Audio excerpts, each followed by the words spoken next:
evening, visitors. Welcome to the Australian War Memorial's last post ceremony. My name is Caris May, and joining us today from the Royal Australian Air Force is Warrant Officer Mark McIntyre. We warmly welcome officials from the Rugby League World Cup, as well as French and Lebanese Rugby World Cup squads who are here with us for this evening's ceremony. We also welcome Mr. Brendan Smith, Commissioner for International Engagement in the ACT. We welcome all the veterans who have served, those that are still serving, and the families that support them. We acknowledge the members of RSL and Services Clubs Association, RSL Victoria and RSL Queensland, who are watching the broadcast of this ceremony from around Australia. During this evening's ceremony, wreaths will be laid at the base of the Pool of Reflection by visitors and students on behalf of the following schools. Both schools are from New South Wales, and we welcome Biddabar Public School and Kermond Public School. To commence this evening's ceremony, I invite you all stand and join in singing the National Anthem.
Boys and girls, you may now be seated.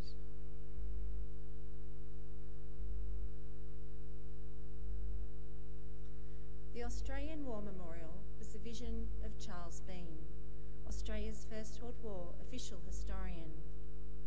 Bean landed with the Australian troops on Gallipoli and stayed with them at the front through to the end of the war. The idea of this national memorial and museum came to him at Pozières, France, in the depths of the bloody fighting of 1916.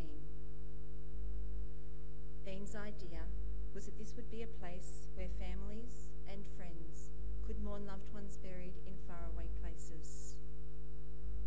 It would also be a place that could help all Australians understand what these men and women had endured and what they had done for us. Bean's vision, to which we remain true, is best expressed as inscribed at the entrance to the memorial's galleries. Here is their spirit in the heart of the land they loved, and here we guard the record which they themselves made.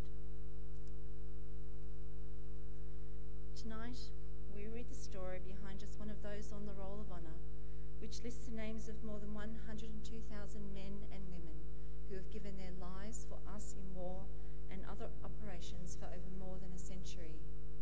But first we present a lament, Flowers of the Forest.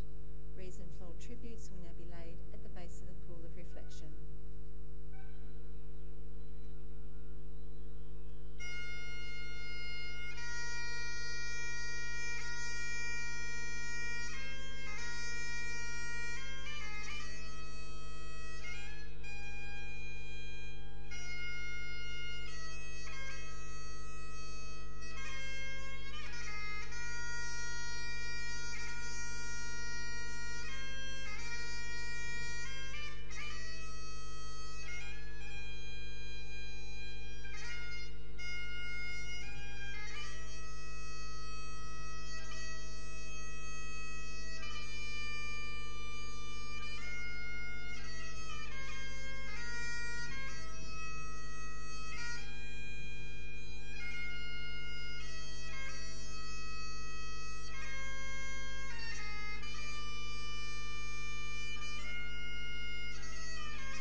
Today, we remember and pay tribute to Lance Corporal Alfred John Everleigh Carmichael. Known as Jack, Alfred Carmichael was born in 1895 in Young, New South Wales, to James and Rose Carmichael. He grew up in Young and attended a local public school. When he was about 6 or 7 years old, his father deserted the family, leaving his mother to raise a large family alone. Jack Carmichael went on to become a compositor for a printing company and the sole support of his mother. By the time war broke out in 1914, he had spent 3 years in the cadet forces and 2 years in the local militia. Carmichael enlisted in the Australian Imperial Force in January 1915. He underwent a period of training in Australia before leaving for active service overseas with reinforcements to the 3rd Battalion in April. He was first sent to Egypt and from there to Gallipoli, where he arrived in mid-June. Private Carmichael was with the 3rd Battalion as they participated in the Battle of Lone Pine. During the operation, he was wounded and shortly afterwards was evacuated from the peninsula. He spent weeks in hospital in Malta and later England recovering from his wounds, before returning to Honduras in early December 1915. Weeks later, the AFI was evacuated from Gallipoli and returned to Egypt, Carmichael among them. In Egypt, the AFI underwent a period of expansion and reorganisation. As part of the process, Private Carmichael was transferred to the 55th Battalion. Around this time, he met a close mate, Lieutenant Harry Wilson, and the two became like brothers. After several weeks training in Egypt, Private Carmichael's military discipline declined and he was charged at least twice with breaking camp and improper conduct before the battalion left for Europe. Carmichael arrived in France to fight on the Western Front in late June 16 and shortly afterwards had a week's leave. The day after, he returned to his battalion and he took part in the disastrous operation at Fromelles, first in support but later in the critical role of forming the rear guard for the 14th Brigade withdrawal. Private Carmichael came through unscathed and the following month was promoted to Lance Corporal. Private Carmichael spent Christmas 1916 in hospital with an infection from which it took more than a month to recover. In early 1917, the 55th Battalion followed up the German retreat to the Hindenburg Line and played a small part in the Battle of Bullecourt. In the middle of the year, Harry Wilson transferred back to the 3rd Battalion to be with his brother and later recalled, "Jack did not seem content after I left, and I was going to try and get him with me here."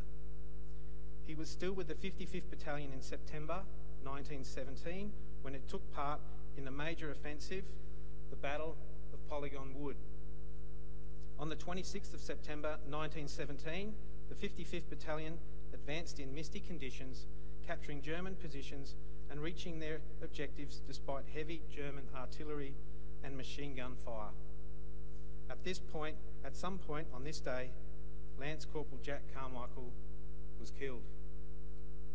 His platoon sergeant, John Bye, later wrote to Jack's parents saying, "I was quite near your son when he was hit by a piece of shell and he died at once without pain.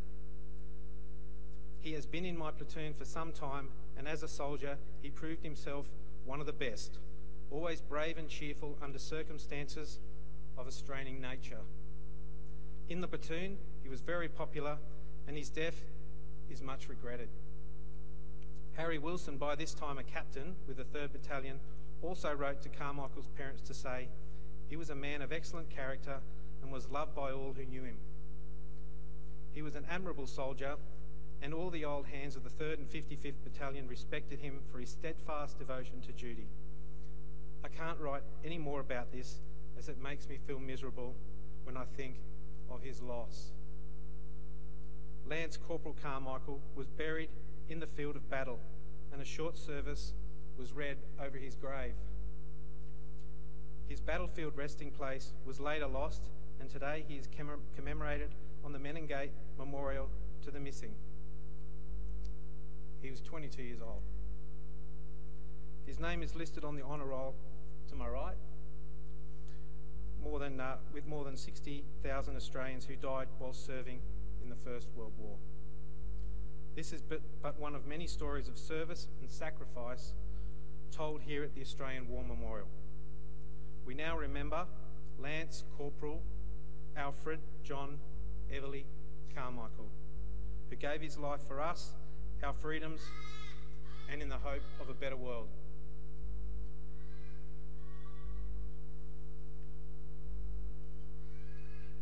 Would you all please stand for the ode and last post?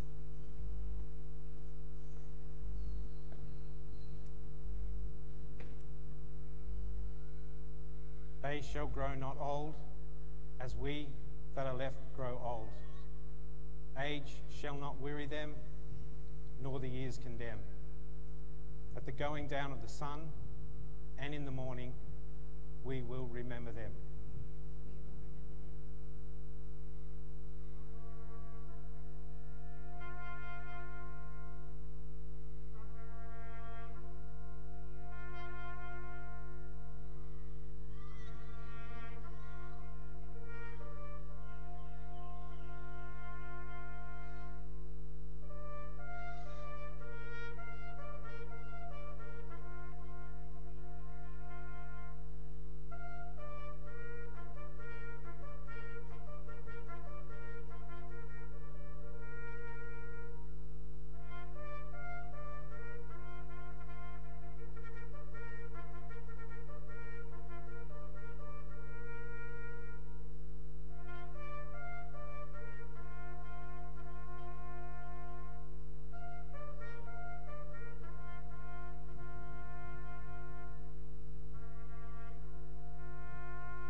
Lest we forget.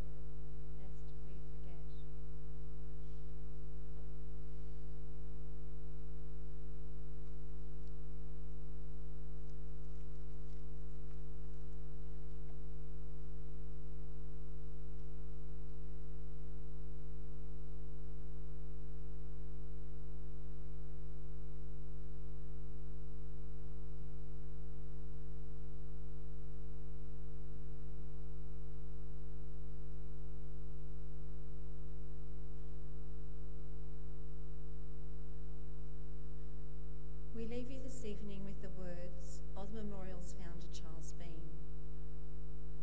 Many a man, lying out there at Pozieres, or in the low scrub at Gallipoli, with his poor tired senses barely working through the fever of his brain, has thought in his last moments, well, it's over. But in Australia, they will be proud of this. Ladies and gentlemen, girls and boys, that concludes this evening's last post ceremony. We would like to thank you for visiting the Australian War Memorial today, and we wish you all a very good evening.